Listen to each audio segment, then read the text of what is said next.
Hello and welcome to the Overly Animated Podcast, where we take animation seriously. We talk everything animation here, including Little Witch Academia, which we'll be getting into today. I'm Dylan Hysen, and today I'm joined by Steve Zeck. Yo. Beatriz Mourad.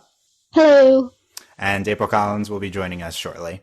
Today we'll be discussing Little Witch Academia once again, this time episodes 4 to 7, 4, 5, 6, and 7. Check out our podcast on episodes 1 to 3 if you have not, our recap podcast there. We have started going through the Little Witch Academia episodes in honor of it being on Netflix.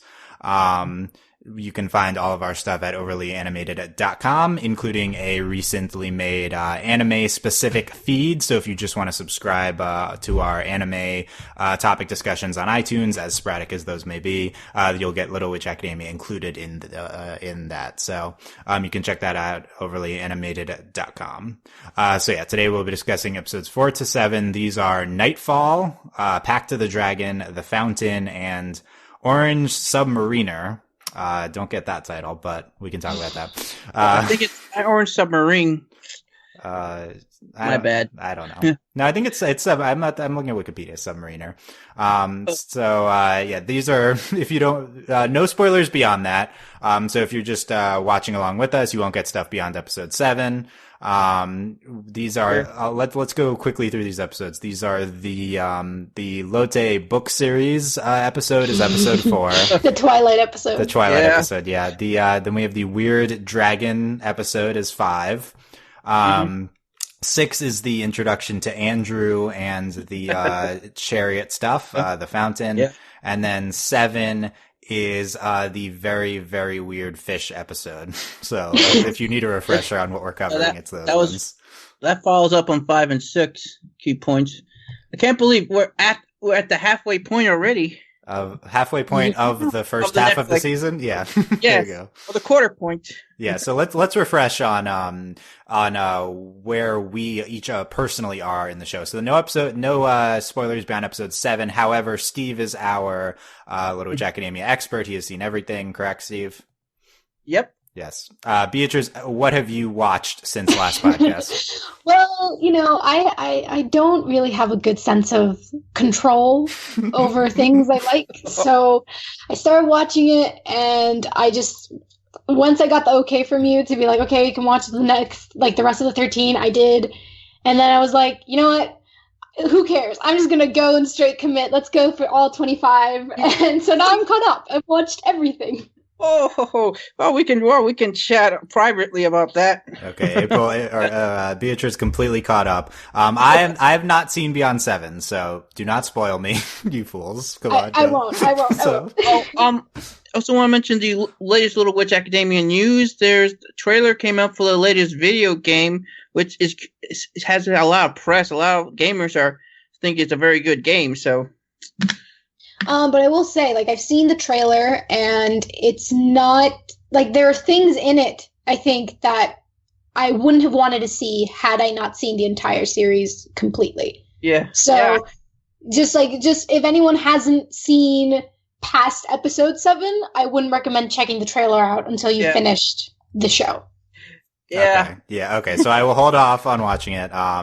But Steve is very eager. But the trailer does look interesting. April, who is joining us shortly, has also not seen Beyond 7, so do not spoil me and April for future events. Okay. But let's get overall impressions of these 4 episodes. We're all pretty positive about the first 3 episodes of LWA.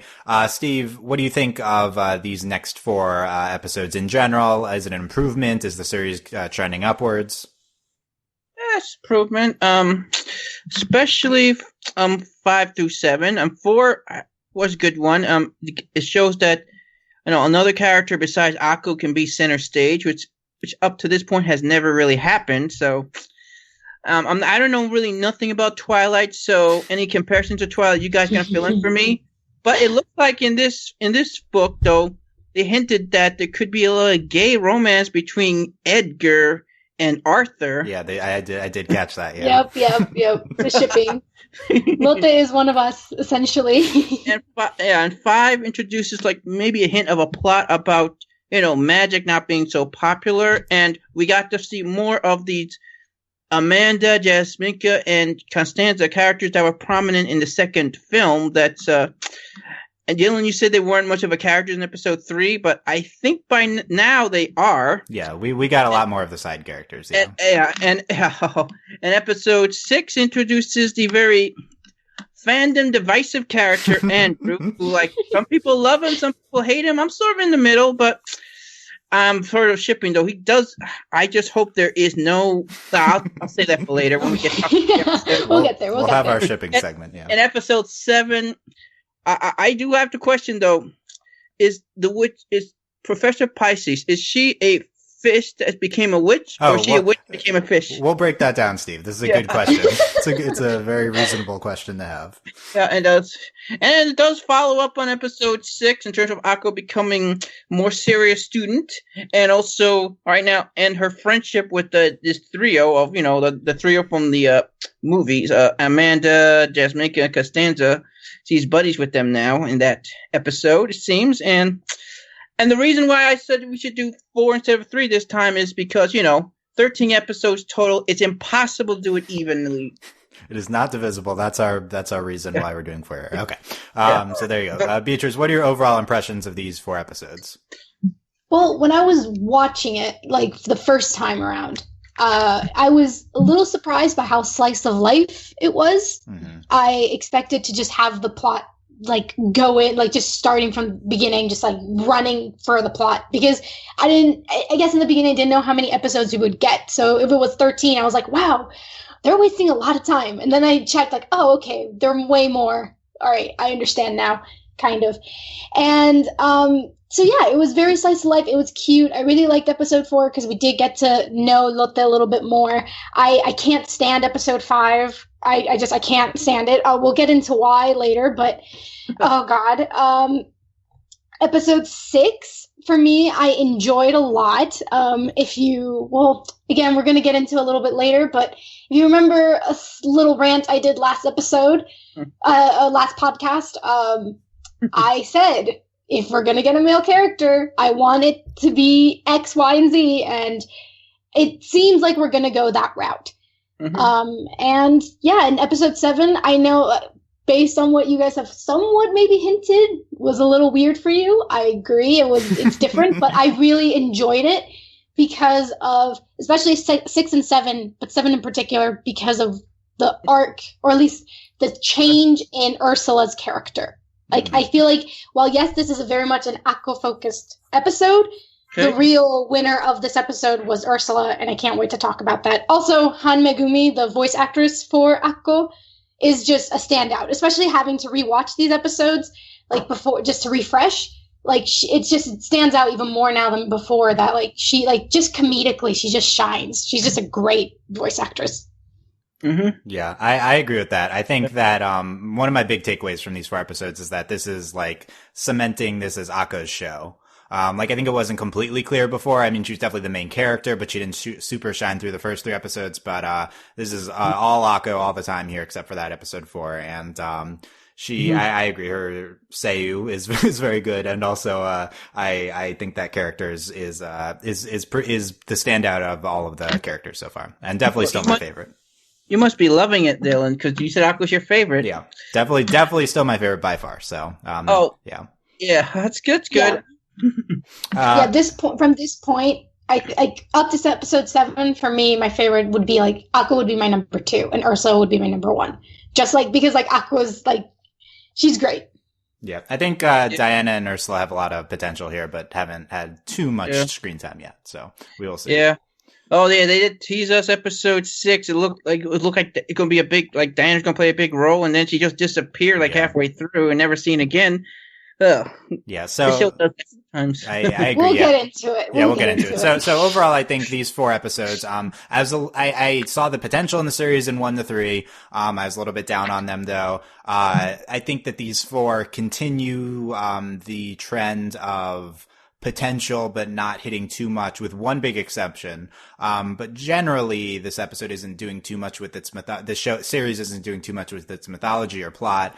And I'd like to see it take off a little bit more there, because in the meantime we get kind of ridiculous episodes like episode 7, even though the character work in episode 7 was great. The mythology stuff was absurd. And same thing with episode 5. Basically 4 was a solid episode, but nothing special. But here we go. Episode 6, by far the highlight of the series so far, The Fountain. This episode's on another quality level from the rest, in terms of animation, plot. I think, I was incredibly surprised to see, this male character finally introduced, Andrew, and have him be really interesting and likable. I was kind of shocked. I never liked the male characters in all female character series. But Andrew was really well characterized. This episode was gorgeous. I loved the tie-in with Chariots Past, the Akko arc. Basically, I think episode 6 was excellent, and the rest of these episodes are fine, is my general assessment. Dylan, are you convinced though now that the humans, they know about magic and witches? Yeah. Are you? Yeah. That seems somewhat apparent. Although it's not clear how much the Andrews family knows more. They could know more than everyone else, but they seem to be not magic users. And this series seems to have gone down the route of everyone knows about magic, but they don't really care because it's useless, which I actually kind of love. This is like, in Harry Potter, it's always like, why don't you guys have guns? Like, why are you going around shooting spells? This is like very inefficient way to fight. So I love this idea of, this magic has just been eclipsed by modern technology here. What is any of this even for? Mm-hmm. Yeah. Yeah. We haven't really hit on this too much in the series, but I like the concept. That's kind of generally true of every mythology element so far here. Nothing's been touched upon too much, but there's a lot of interesting concepts floating around. Yeah. I will say, though, that unlike Harry Potter, the magic here has also tried to somewhat adapt to technology. Like the crystal ball that Lotte has, yes. Like that's like a computer. So I kind of like the little ways that they're trying to incorporate that. And we have a character like Constance who is incorporating like machinery with magic. So like I like it's an interesting place, because usually you expect magic to be the superior thing, the more powerful thing, and to have it be reversed is really fascinating to see. No, normally you have pretty much magic and technology at odds. Magic or technology, you can't really have them like work together. So that's why it makes the series kind of unique, in my opinion. Yeah, it's a great point. I loved Lotte's like crystal ball texting thing. That was so fun. Yeah. Oh, man, social media in the magical world. Yeah, I'd love for this series to incorporate that type of stuff more. I agree that that's kind of been there below the surface, this type of technology and magic intertwining, but let's make it a bigger theme, because I agree that's kind of a unique way to approach this type of stuff. Yeah, I think negative wise, we're still doing a lot of kind of typical story element things that don't jump out. Even episode 6, while it was like beautiful and hit high points, there's nothing there that has like, wow, this is like a really unique way to approach this narratively. And also we kind of have been running onto some of the same beats a lot. Diana is just really smart and knows how to do everything and saves the day. And then also we have the antagonistic teacher, and she just gets mad at them and threatens to throw them out of the school. And I feel like both of those things have happened several times. So I'm ready to move on from that.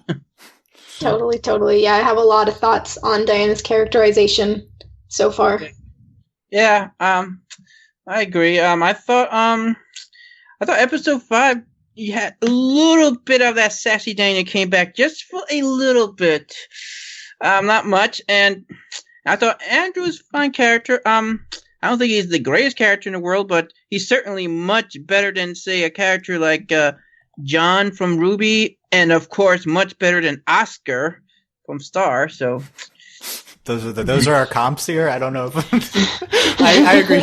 I agree. John I is. feel like that's not a high bar, though. Yeah, I agree. John is the comp from Ruby. Yeah, like comparison comp. And in a way, I kind of see those a couple of Sailor Moon comparisons here. Like, and when I saw Andrew first in the opening, I really thought, honest to God, I thought he might be a love interest for Ursula, because he looks so much older than the rest. And I guess it's just it's an anime trope, because in Sailor Moon, of course, the love interest, he is much older than the love interest than Sailor Moon herself.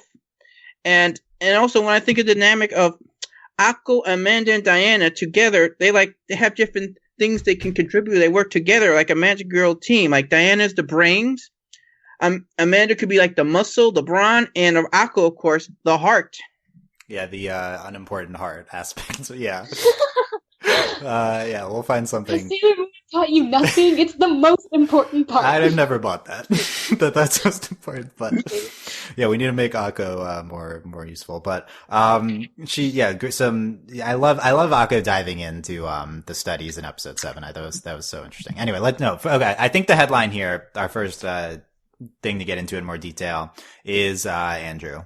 I think that he is as frustrating as it is, I feel like that's the biggest discussion point here. Like, we introduced this random character.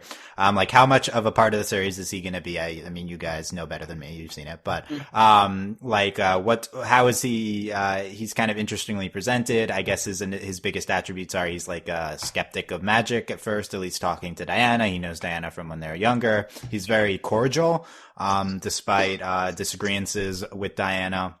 And then definitely potentially the thing that stands out the most is his fascination with Akko, I would say. I think that kind of shines. So he loves Akko's energy, or that was kind of my read on the situation. Potentially romantically interested in Akko, and she's maybe changing his perspective on magic by the end of the episode. Yeah. All of that kind of accomplished in maybe 5 minutes of screen time for the character. So I thought it was a very successful initial characterization of Andrew here.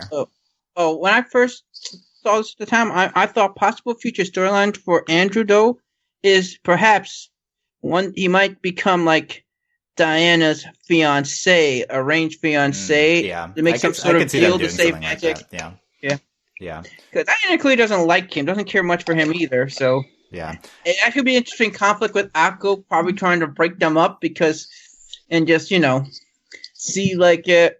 Because Akko, as much as she has her problems with those two, she does not want to see people unhappy, and so having them in a forced marriage, that would not be cool, Akko. She would not stand for that. I have not gotten the read that the series is doing that, but that would be that would be the type of thing that these plot lines would do. April Collins has joined us. Hello, April. Hey everyone, sorry about that. April, jump right in. Give us your take on Andrew from episode 6 here. He is an interesting character.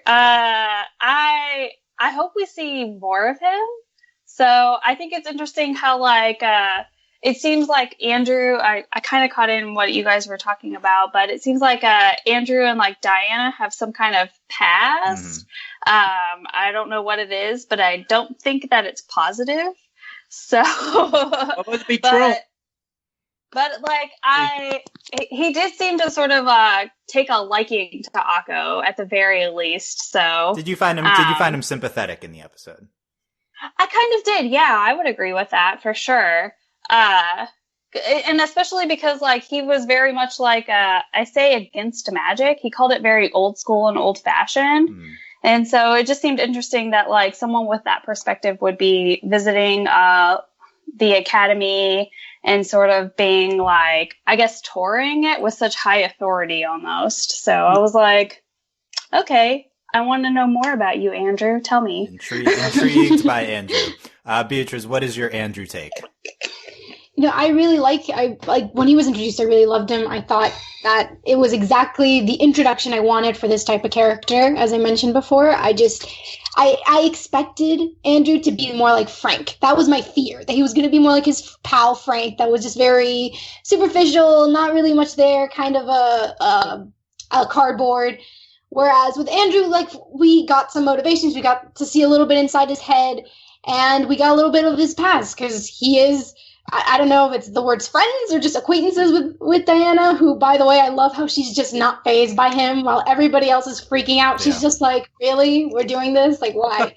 I will say that I don't know about the whole marriage thing, because, I mean, if that were the case, I feel like his dad would be more aware of Diana, if that makes any sense. I feel like he would have he would have acknowledged her somewhat instead of just not really doing much, at least where it comes to Diana. So I don't know, I really like Andrew. I really like his chemistry with Akko. I really enjoyed that. I was surprised by how much of chemistry there was between them. And I don't know, the hijinks. And I don't know about you guys, but do you think like those like donkey ears are like a reference to Pinocchio? I was thinking more Dumbo, but oh, Dumbo maybe, but I don't know. I saw that and I was like, oh, it's like Pinocchio.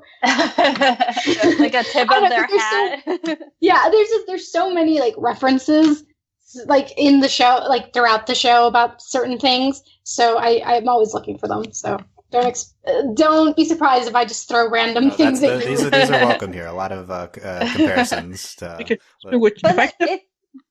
I was going to say, it's a common thing in animation, though. Like, there's always tips of the hat to every different, like, to whether it's, like, Disney or whoever. Like, there's always, like, those small, like, tips of the hat, like, hey, I see you. Like, yeah, like episode 5, the beginning, Powerpuff Girls. Like, everyone caught that, right? We'll talk about the Powerpuff Girls reference. Awesome. Yeah.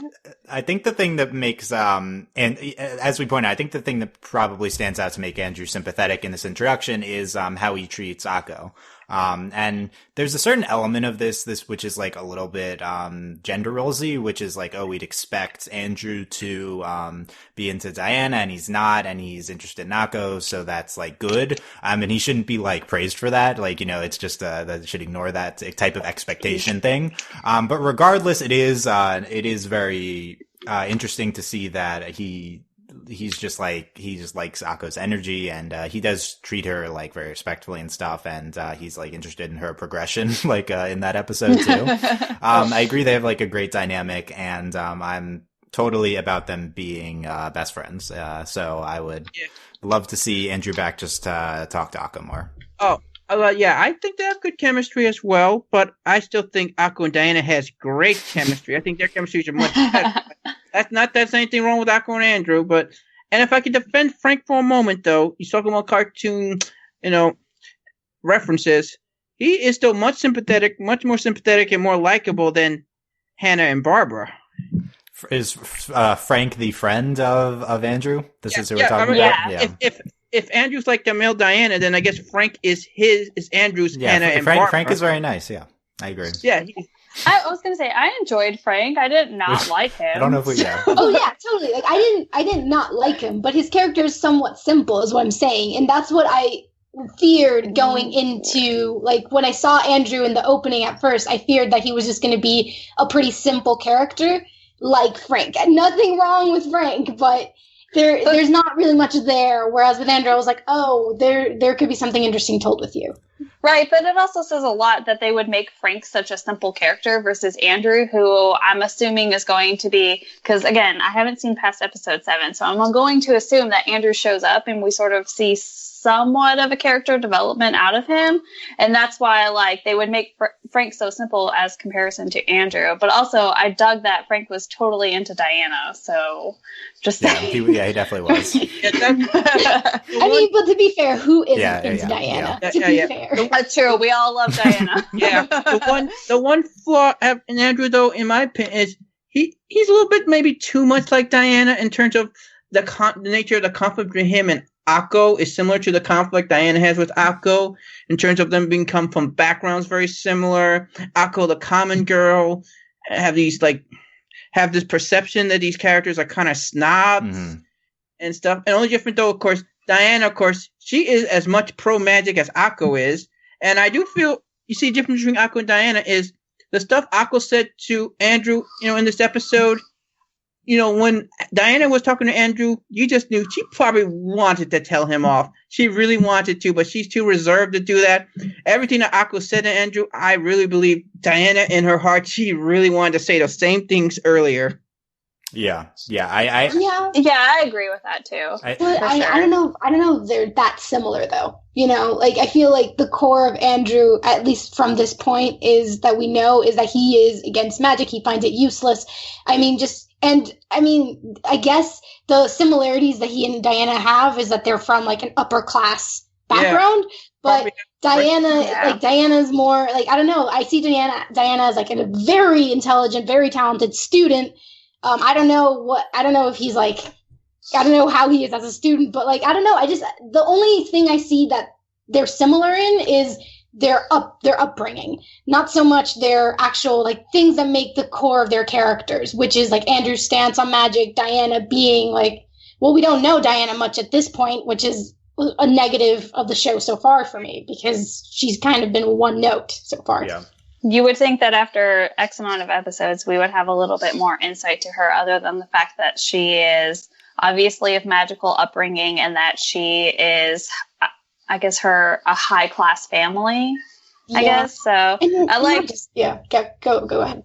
But no, like you would. I don't know. You would almost expect that there would be a little bit more to her, considering the fact that like we've seen her almost every single episode. So yeah. And not just that, but like she's kind of, they're relying too much on her as being like the fixer. I always say this word wrong, but like Deus ex machina, like she's kind of is that, especially in episode 5, where it's like, of course she would know that ancient dragon language. Like, why wouldn't she? Like, of all the people exactly. in the school. It's just, I don't know, it gets, of all the professors that they have at the school who are masters of their craft, she's the one who has to come in and know everything. I don't know.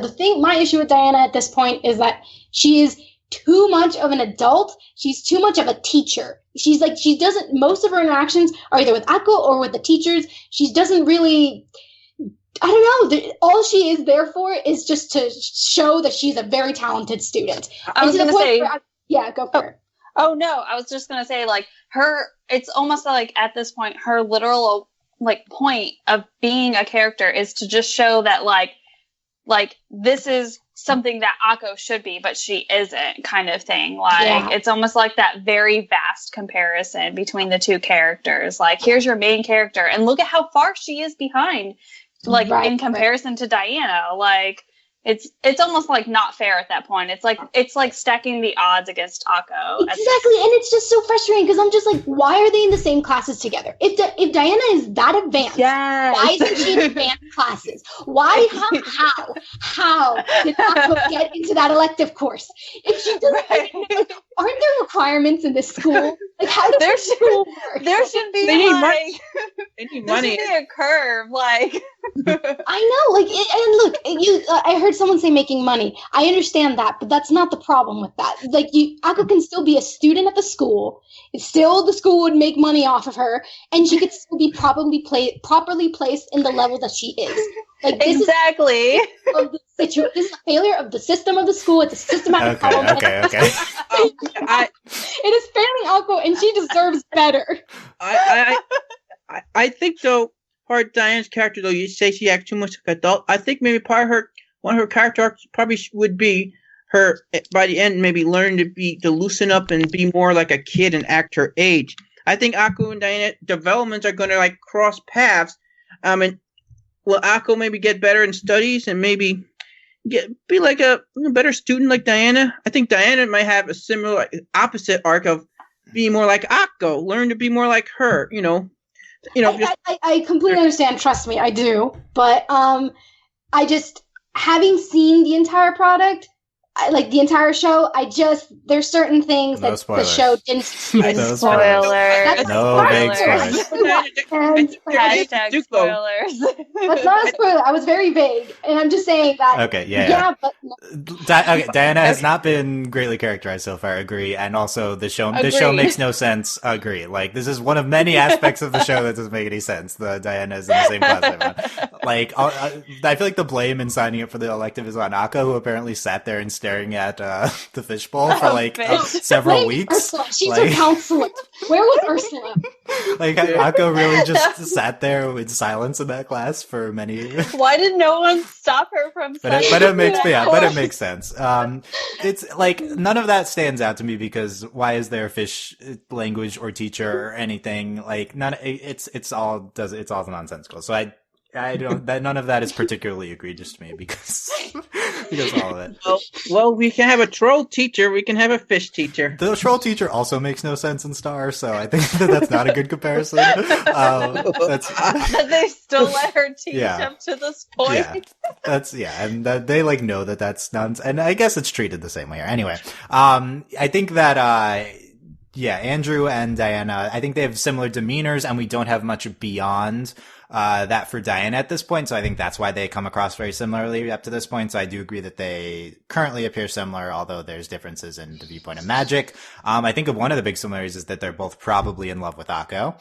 I think that they display it differently. Yes. I think Diana is very tsundere towards her. That's her approach. Yes. And then I wanted to make before. and then I think that Andrew is a very dure sweet to Akko. That's his approach. So there's We've got two different Yeah. approaches competing against one another. You got me, Dylan. You got me. Yes. She must be so confused. Which Dylan, yes, Dave. I just want to say, I said before, I hope there's like no love triangle between the three.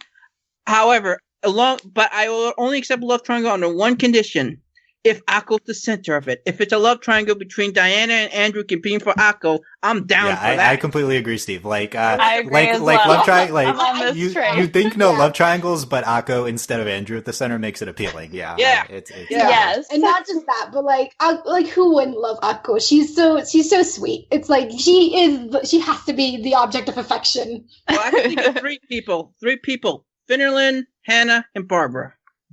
Who? Yeah, we'll go over character names, but I don't know these. Those three jerks. We'll always go over character names. Yeah, we'll talk about the side characters. So yeah, there's our Andrew talk. While I would like the show not to approach the romance between Andrew and Akko, I do think it would kind of be interesting in the context of Diana and Akko. That being said, my read on the show is that it will not go in a romance direction, much like a lot of genre anime. So. We'll see what happens, though. I certainly am looking forward to seeing more of Andrew in the future on the show. I think he's probably the standout side character for me so far. I mean, I think it's like Amanda or him are the two options there. I agree. Oh, Yeah. Amanda got a lot of like time and growth in this episode. Can I talk about one character in particular that I'm over? Okay, who are you over? Who? Jasminka. I'm over her.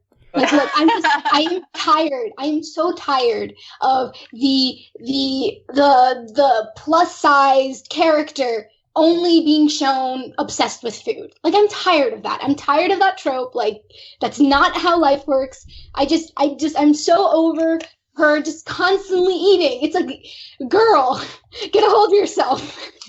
I'm over it. I'm complete. I need more of her character. I need more development in her character. And it's like really, this is it. Like, that's the whole point of her character is like, haha, this is the girl who eats a lot. Like, really? That's it? I'm just over it. And we've seen them do better, other shows do a better job of that character because another example like that, Amethyst. There's so much more to her than just being this crazy eater.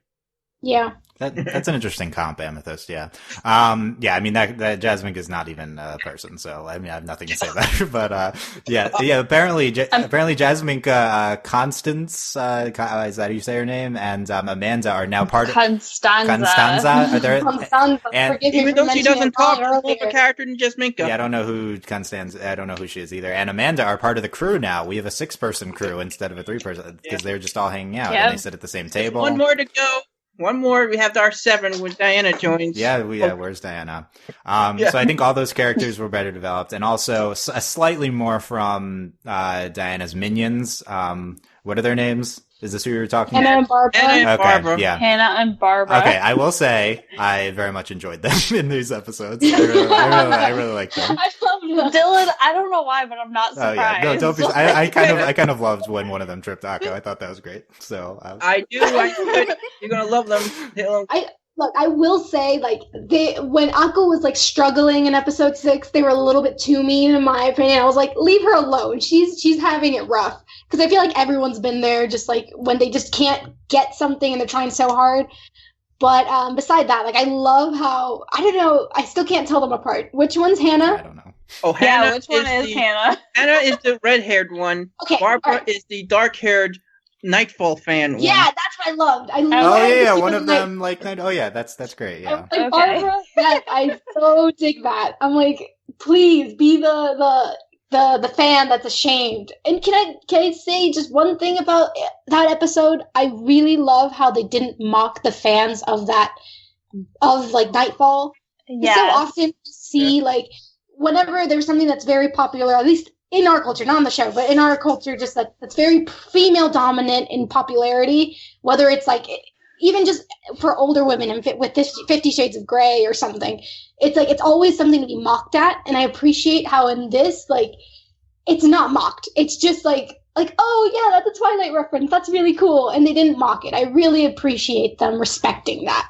Yeah, I think in general the show does a good job not making fun of its female characters at all. Just like a lot of shows would be like that are about females that are like potentially written by, I don't know, like the crew of the genders of the crew of the show, but a lot of them would be like, oh, this stupid aspect of how these characters act. But no, I don't think they do that at all here. Great job. Only problem I had though, maybe beginning episode 6 when you have all the students farming over Andrew, the denigrate right, them. Yeah, that's the only thing that they might have done. But that was Diana didn't. Yeah. Diana didn't, and you can make an argument that it's not just because she knows him. It could be because like she just doesn't care. Not into guys. That's no. Also, Latte and Susie too. It's okay, Diana. Also, Latte and Susie. Don't forget them. Yeah, and also Akko's like handsome. What? Like I loved her action was very Ruby-ish from Ruby. I feel like she wasn't actually expressing romantic attraction. I feel like she was just like, oh, ooh, what's this? Like this is like a potential fun thing. So I thought that was a great approach. Like so far I don't think Akko has expressed any romantic attraction to anyone so far. Oh, I do say this though. In episode 5, I still ship Akko and Diana, but if Amanda can be their side girlfriend if you want. Okay, let's talk Amanda. So Amanda was. I love Amanda. Oh yeah, what's your take on Amanda, Beatrice?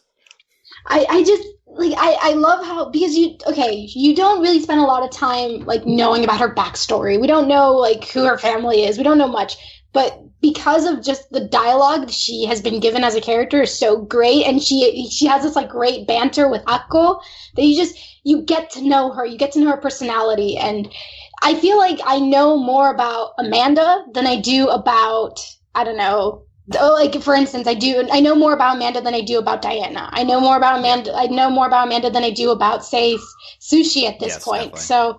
So like I don't know, like she suddenly became this like more important character than I had given her credit for, and I just love everything that she does. Yeah, that includes the movies, the second movie, or Beatrice. Yeah. Oh yeah, I've seen the second movie. I loved her there too, but I like how they've continued it here. Yeah. Thoughts on Amanda, April? She's like the more fun version of Susie. Like she's like the less dangerous version. She's like what is it in episode 7, I believe, whenever like they're taking their flying test or whatever, and they're like, you could have passed if you like had flown like normally, and she's like, yeah, but I don't care, like like just that like flippant attitude, like yeah, that's fine, but that doesn't interest me kind of thing. Like she's like, think about the future, I don't want to do that, like okay, sure. So definitely, I really enjoy her. I really enjoy like what she's become like in these last few episodes. So, but yeah, a more fun, less dangerous version of Susie, I believe. So if she could take her place, that would be okay. For a second, I thought you said she was the more dangerous version. I was like, did you not like what? Because remember, like she even asked Susie once in the episode 7. She was like, "Did you much?" And Susie didn't say no. She didn't say no. She didn't say no. She said nothing. She just sat there, and I was like, "Oh no!" Exactly. Yeah. Poor Akko. Yeah, I think Amanda is one of our standout side characters so far. I'd like something out of her that's more, I guess, like passionate in some degree, like some stronger interaction with some other character or something like that to make her pop a little bit. But certainly she's I know her much more than any of the side characters, also more than Susie, and probably more than Diana. That's she's been great so far. Yeah, we can talk Susie for a second. Not much to do here. Oh, you didn't ask. You didn't ask me what though, Amanda. You have expressed positive thoughts about. Yeah, I know. I just want to say one thought. I said one thing is she is the missing debutante, don't you think? Oh yeah, she is from New Powerpuff Girls. No one understands that reference, but yeah, she is. So Susie, Steve, are you dissatisfied by the use of Susie so far? Well, it's all right. Susie's fine. Like I said, the character I want more of is Diana in terms of underdeveloped, but Lotte got her episode 4, so I'm very sure though down the line Susie's gonna get her episode. I really thought at the time she's gonna get her turn too. Yeah. So I'm patient. I'm cool. Yeah. Just before I forget on Susie, we've been corrected. Susie is from Philippines, not whatever we said before. Yeah. That says commenter. I guess yes, but again, countries. I guess the Andrew was named Andrew, so we are in England, but still interesting use of nationalities, I would say, and language, but an unknown use of nationalities. Yeah, we're talking Japanese, and yeah. Anyway, so I think one of the things about the show I really don't get is why Susie and Lotte are the numbers 2 and 3. I feel like we should have had a stronger personality in our main group of 3. I'm a little bit not sure why these are characters we're gonna focus on, and I mean it's nothing personally against them. We could have just added some more interesting aspect to each of them. Yeah. I agree. Well, I was just gonna say like in terms of like I guess whenever you pick a main 3, you sort of assume that you're going to mostly focus on those main 3, but like I guess we kind of had like our Lotte episode with Nightfall, but like that was kind of it, and then for Susie we haven't really had anything, and so I'm like, okay, you've laid out these 3 main characters for me, but yet I don't like. I mean, Akko is obvious; she's our main character, but like the other 2, I'm like, okay, so why are you here? How do you exist? Like, what role do you play in Akko's life at Luna Nova? So I don't know. I'm slightly confused, I guess. Like, I feel like we've gotten more from like other characters versus those 2. Yeah. So. Yeah, I agree. I think the show is just, there's this like character mismanagement is how I've like tried to term it. They have so many characters and they don't know how to manage them. I will say for Sushi, I agree that I don't quite understand why they in particular are the main 3. Maybe the show's just assuming that because we followed them through with the films that we're just gonna like be fine with it. So maybe that's it, but they haven't given us enough substance to solidify their friendship, I guess. They're like very close bond. I will say though for Sushi that sorry that I'm calling her Sushi, it's just that's how they say it in the show. So it's I find a hard time to say Susie or something, whatever. Anyway, so I like how they have these small moments with her where they just like kind of give you hints, like for instance the mushroom incident where like Amanda asks her, did you feed Akko a weird mushroom? And she doesn't say anything, so she doesn't deny it. So I like those little things where she's getting these little like for instance, the way she sleeps is like a vampire. So like potential theory here, like is Susie a vampire? Like that's something interesting because she sleeps like one, and so that's really cool to think about. Like they give us a lot of fun with Susie that if you look closely, you can kind of catch. Whereas with Lotte, you don't really get that. So that's why with Sushi, I don't have that big of an issue as I do with Lotte. Like, I love Nightfall because, like, yeah, we get to focus a little bit more on Lotte. But I need something more substantial for that bond between them and Akko to grow, at least in this series, since it is a reboot. I agree. And, if we had an episode in which the main 3 was just Akko, Amanda, and Diana go on a little adventure, I would not complain. I would love that. So, that's an issue. Like that's an issue. The main 3 aren't the ones you want to see on screen, but Akko and 2 other people. Then I feel like that is a problem they should address. And one thing, but also the way they the characters. I thought in a way, episode 5 and 6 they sort of like inconsistency. Like episode 5, you thought it was gonna be like a big Amanda episode, but towards the end she kind of got shafted to the side.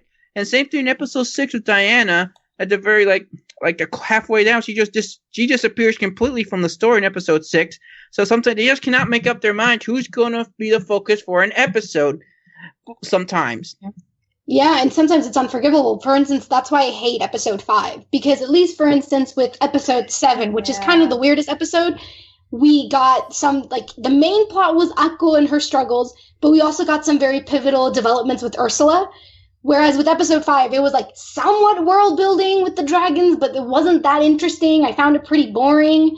And the characters, like, they could have taken that opportunity to kind of make the story a little bit meatier, not as thin, and included, not Diana, Amanda in there. Made something about Amanda, or even just Constanza or Jasaminka, like thrown, or Sushi or Lotte, just made it a little bit more. Like, anyone. Just give us, like, some character development to match this somewhat thin storyline, because on its own, it was just kind of boring.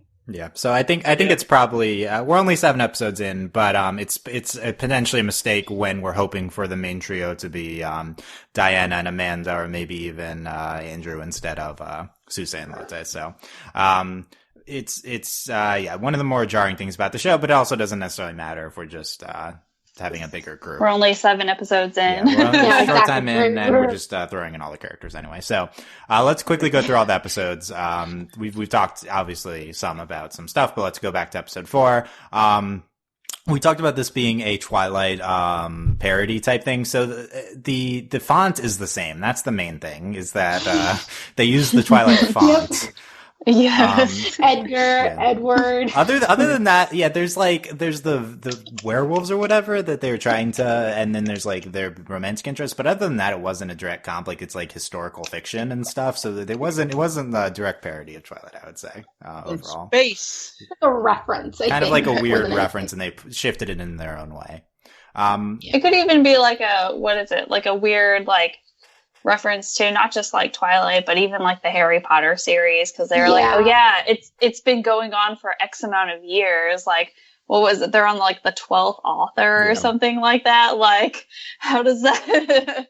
Yeah, and like kind of like those like midnight releases of books. It's not necessarily midnight, but it's like the release of books. Like, that was like, I can easily see like the people, like the writers and animators of that staff being like, remember when we like went to go get the Harry Potter books when they came out? And then wanting to remember when we waited in line and we wore clothes? Like, yeah. Remember when there were books? Remember books? Those were great. It like waiting in line. It reminds me like when we go into a con. Yeah. It definitely was like an in-town con, Hogsmeade con. Yeah. What about? I think episode 4 kind of stood out to me. So I think basically 6 is like a by far number 1 of the 7 episodes that I've read so far, but I might even put 4 as my number 2 episode. I really like the resolution at the end and everything involving the 12th Annabelle. I love how Akko interacts with her, and just this episode kind of ends up being about this message of ignoring internet trolls, which I think is an interesting, an interesting direction to take it. Love that. Yeah, but I thought that's really good. Lotte talking with her. Yeah, I think it's a great Lotte characterization episode. I just think everything that happens here is pretty fun. And it's whereas the kind of weird elements of the mythology in other episodes sometimes are a little grating, I think everything here was pretty good. Mm-hmm. I agree. Yeah. Yep, same. I thought same. Too. I thought it was good as well. I love the whole space at the end. Yeah. I'm surprised we didn't find out who the Big Ben cosplayer was. It was the teacher. Oh, it was? I didn't see that. Yeah. Which teacher?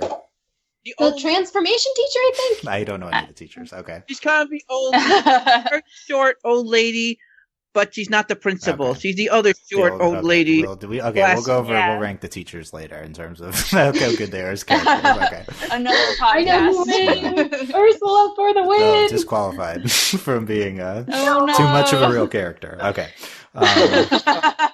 Fine. Yeah, and the other kind of standout thing was Lotte talking about how she comparing, as Steve notes in this outline, how she like idolization and how she looks up to people and doesn't want to be them, whereas Akko wants to like be the person she looks up to. Chariot, yeah. Which I thought was it was an interesting direction to take, like relating it to Akko's character arc, I think. Yeah, I was going to say, I really enjoyed that sort of comparison in terms of like Lotte and Akko, where like they both have like a person, I guess, that they idolize, but like the way that they approach it is totally different. And so it's almost kind of, I don't know, it felt like they were trying to like, this is like their forced bonding kind of thing. Like they both idolize someone and that's why they're friends kind of thing. So. Yeah. And Akko ditched an opportunity to spend a whole day with her idol for this. He doesn't know it. Well, yeah, she doesn't know it. More on that in a sec. But I liked how I like the latest Annabelle author. I thought she was good. That character. Oh, cute. Yeah. How long is she? How old is this girl? Like, what is? I don't know. I don't get that. She's more set in life than I am. So. Yeah. But yeah, I liked that episode. That's good. Let's talk Pact of the Dragon. I agree this is the worst episode of the show so far. So I had to rewatch this episode a couple of times because I was like, did that really happen? Like, really? So also I think I got really bored during the first time that I watched it, and I was I tuned it out at some point, and then I was like, wait, I have to go back and rewatch this because I don't remember what happened. So yeah, sorry. This dragon stuff at the end, it's kind of fascinating. It's really not what I needed to see from the series, but just this dragon becoming this like online stock trader is really funny. Basically, right? So. I appreciate the originalness, the uniqueness of it, but at the same time, it's like, but is it worth it? Is that uniqueness worth it? Yeah. I felt like they could have not had that episode, and I would have been okay. I'm more forgiving in this episode than you guys, maybe because it showcased characters I really love, like Constanza doing her skills, and of course Diana at the end saving the day. I don't mind seeing that because I love Diana, so I'm a little more forgiving. I felt like it was a very I don't know, I was just I think we slightly touched on it earlier, where it was of course Diana can read dragon language, and then of course she comes in and is like, oh, hey, I'm going to call you out on everything that you've been doing wrong. And let's do math at the same time. Yeah. And I was like, really, Diana? Is this your role in this series at this moment?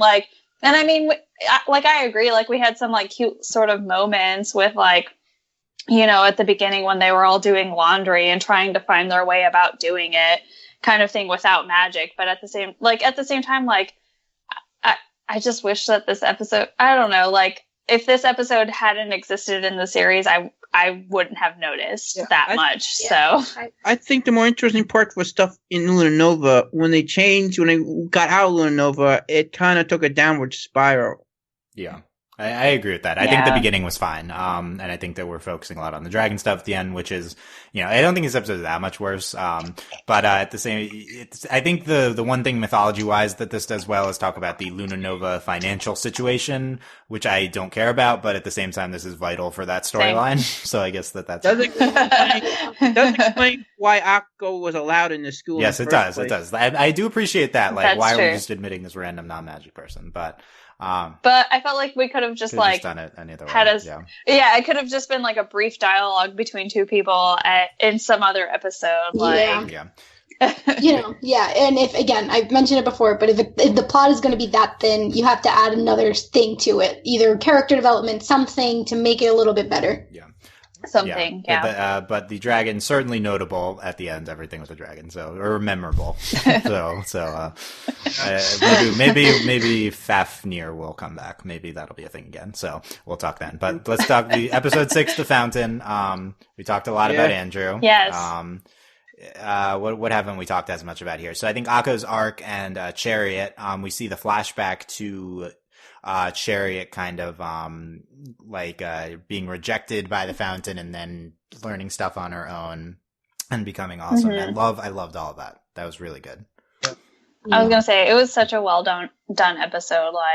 I don't have very many complaints about this episode. So yeah, same. I think for me, it's because of this episode and how passive of a role Ursula has in it, and that episode 7 to me is that much stronger, especially on the rewatch. Yes. Having seen them back to back, it just hits you that. This episode, you get frustrated with Ursula. You're just can you please help this girl? Can you please just be faster at getting to her so that she doesn't have to do this alone? Can you do something? Exactly. and then that's why leading into episode 7, it works so well. Just in terms for an Ursula episode, it works so well. Tiako in episode 2, who didn't take her studies seriously, At least now she's going to be more of a student. And one other thing we're forgetting, though, is Andrew's dad. I think perhaps he might be like a villain in this series. He might be one of our main antagonists. We saw him at the end in the car with Andrew, so I'm not clear how much that's supposed to be signs for the future. But it seems like he thinks of the school and magic users as enemies and like keep your enemies close type philosophy. So that'll be interesting. So I love the Chariot backstory. There's some ambiguity with what's happening with Ursula in the present. Steve in the outline says this is a confirmation of Ursula's identity. I did not get that read watching the episode. I thought that it was very ambiguous what was happening. But I mean, if you piece it together, like the only person who showed up at the end was Ursula, and we saw in the present probably Chariot taking care of the bear and stuff. So it would make if this would be, I guess this would be a big moment if the first 3 episodes didn't make this incredibly obvious already. But yeah, that was notable. I love what this means, this like reinvigorating Akko and giving her motivation that we see in episode 7. So I just really love all that, and everything that happens at the fountain is just really gorgeous and wonderfully animated, and really just very, very impressed by this episode. Yeah. Cool. Okay. We can all agree that episode 6 was a really good episode. Cool. Yes. So it also showed the talents of Studio Trigger in terms of animation as well, which would a lot of like the stuff that they've done in other places, you can almost see that reflected in this episode as well. So. It's weird. I think it's by far the best episode, but in a way, I still think episode 3 is like one of my favorite because I thought it was a more fun episode. Yeah, fair. I think that was fun. Yeah, there's six is fun in the drama of it all. So I think it's a different type of So briefly on the animation style, I agree. This is like showcases the quality of their animation. I think this show is animated with an interesting style. I think it's one that I have somewhat trouble connecting to at first. This is not the archetypical modern slice of life anime, highly stylized kawaii style. This is slightly more rough, type of anime. It's not like rough, but it's not, these characters aren't drawn with the expressed intention of being attractive. Like this is, so it definitely stands out in that it's not, these people don't look perfect, which I think is good for the type of show that we're doing. Yeah. And sorry guys.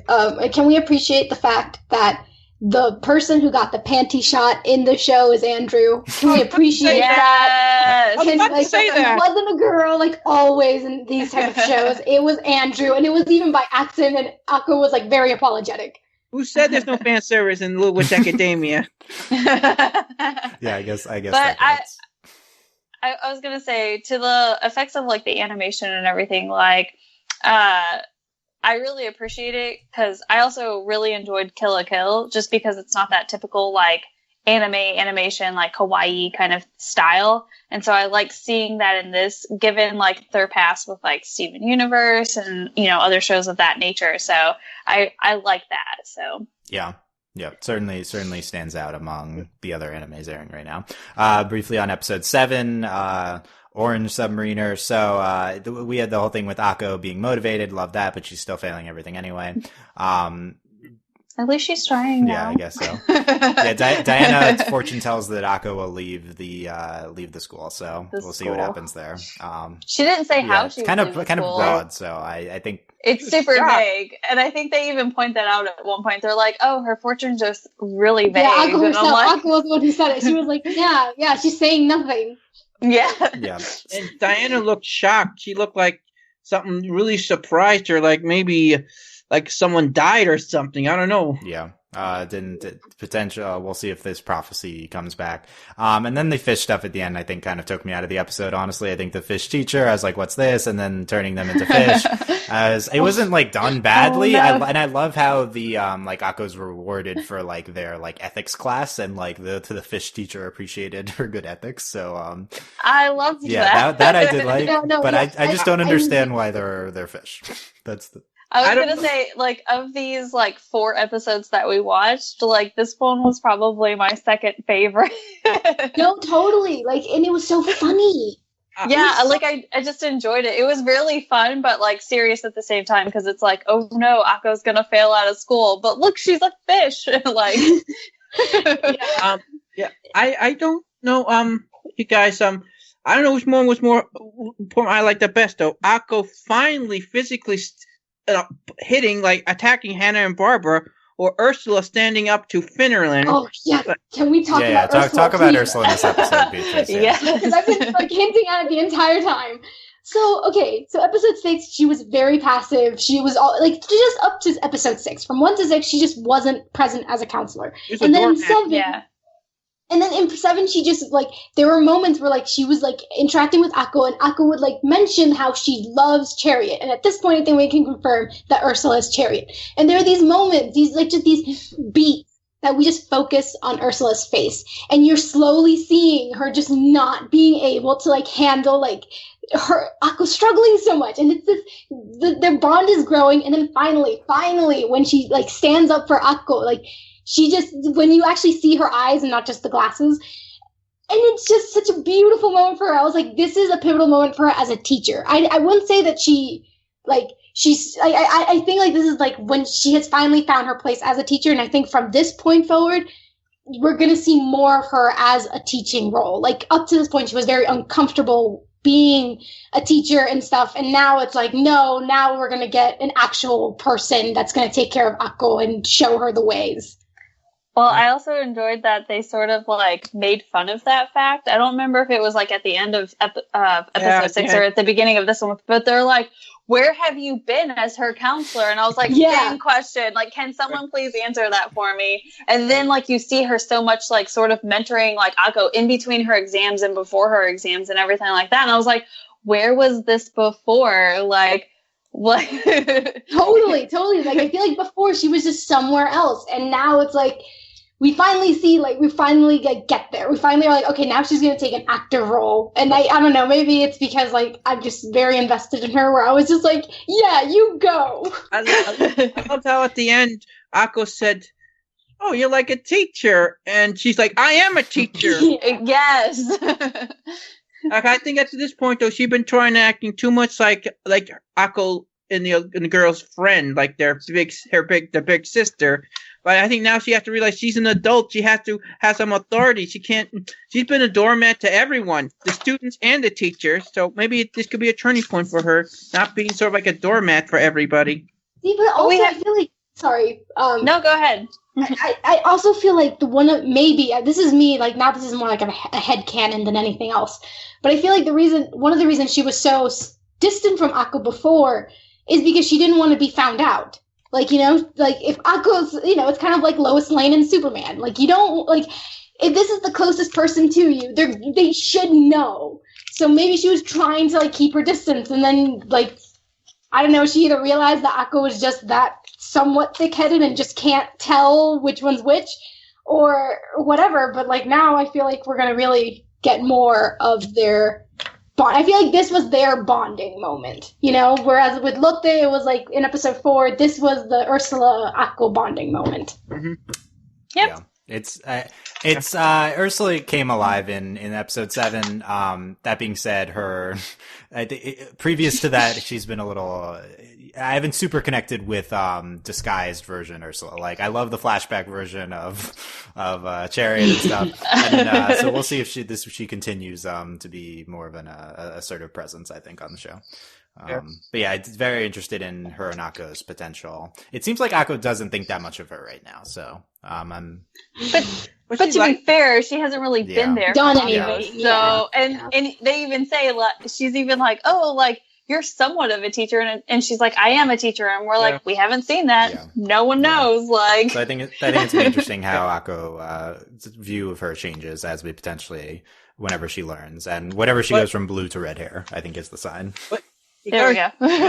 But so far, but she's the only teacher who's been supportive of her. The only teacher has been nice to Akko. All the other teachers, like most of them, have been very, very antagonistic towards Akko. Like, Willie, what kind of teacher you should be encouraging? Your students should not be like so like antagonistic. Don't you want them to succeed? Yeah.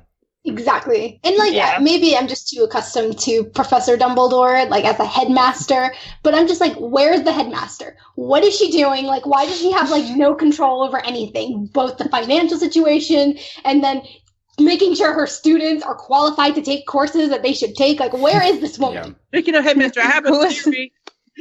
I do have a theory about the headmaster. Master, like a lot of fans, not just me, thinks that she knows Ursula and Chariot are the same.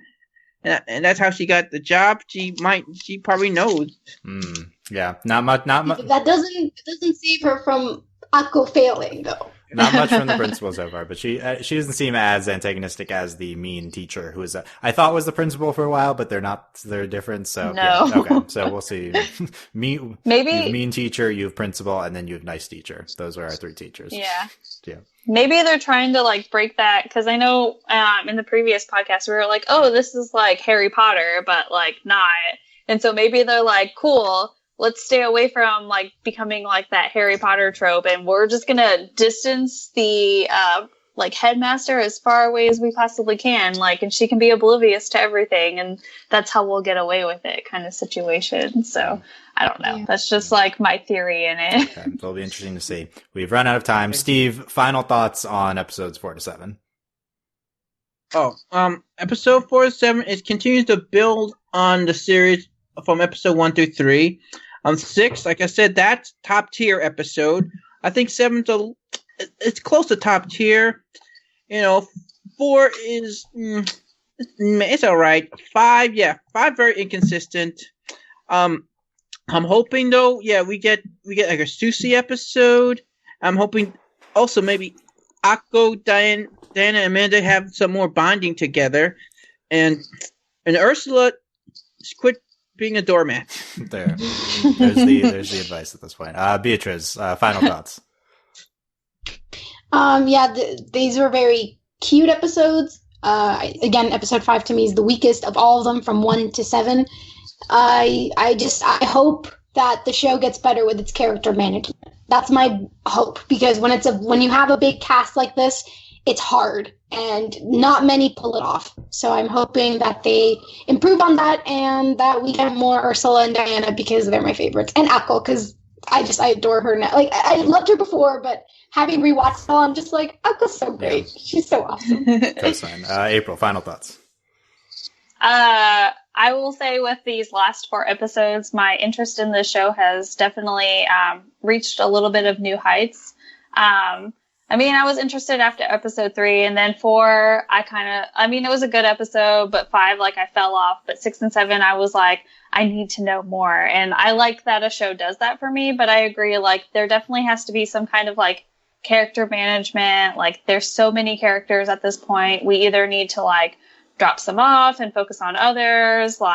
We need to just figure out who, what the main characters are besides Akko. And speaking of Akko, I know I didn't really get to talk about this because I was away, but I definitely like Akko a lot more in these last 4 episodes than I did at the beginning of the series, and much more than I did during those 2 short films that they released before the series even began. So I definitely I really enjoy Akko. She's adorable, and I'm rooting for her all the way. So good. I'm glad we've all came around on Akko. Yeah. Number 1. I'm glad I did too, because I think if my opinion of her hadn't changed after these episodes, then I might have been very passive in terms of watching these episodes going forward. But I definitely I appreciate her a lot more, and I'm rooting for her much, much more. Team Akko. Let's go. Akko. Yeah. All right. Yeah. Best to worst. 6, 4, 2, 7. What's left? 3, 5, 1. I think 1's slightly worse than 5. There you go. So there's the official Dylan rankings. We'll update them as we go. So that's all. Let us know what you thought of our discussion on episodes 4 to 7. Let us know what you guys thought of 4 to 7, and whether we should continue LWA coverage. You guys were very vocal in the comments section, so I appreciated that. Like ratings wise, it's like not as high as some of our others, but the comment sections were very vocal, so I took that into consideration, and here we are with the second one, so we'll probably finish out this Netflix run. Consider leave us reviews if you want us to do. Someone like left us I think in iTunes were you talking about LWA, so that's great. So that's a good way to get my attention on this. I gotta read that. So all that type of stuff. That's great. Overlyanimated.com. Consider supporting us on Patreon, patreon.com/overlyanimated. Thank you very much to all of our patrons, especially our patron of the podcast, Jade, aka Jewel. And thanks as always to our patron executive producers, John, Ryan, Steve, Alex, and Andy. Bunch of great stuff on overlyanimated.com coming up. A lot of Rick and Morty coverage, continued Star Steven Universe coverage, and hopefully continued LWA coverage. Next podcast would be on 8 to 10. Yeah. So. Yeah, 8 to 10. So we will see. 11 to 13, and then we'll see after that. And then we'll see whenever Netflix gives us a date. But yeah. So there you go. And after we're done here, me and Beatrice, at least we can discuss LDR. No spoiler podcast, not happening. Okay, so Dylan, we can have our own spoiler chat, non-spoiler chat. I like to say that I haven't confirmed doing that. No spoiler chat. No. Okay, so thank you guys for listening, and we will see you next time. Bye. Bye. Bye.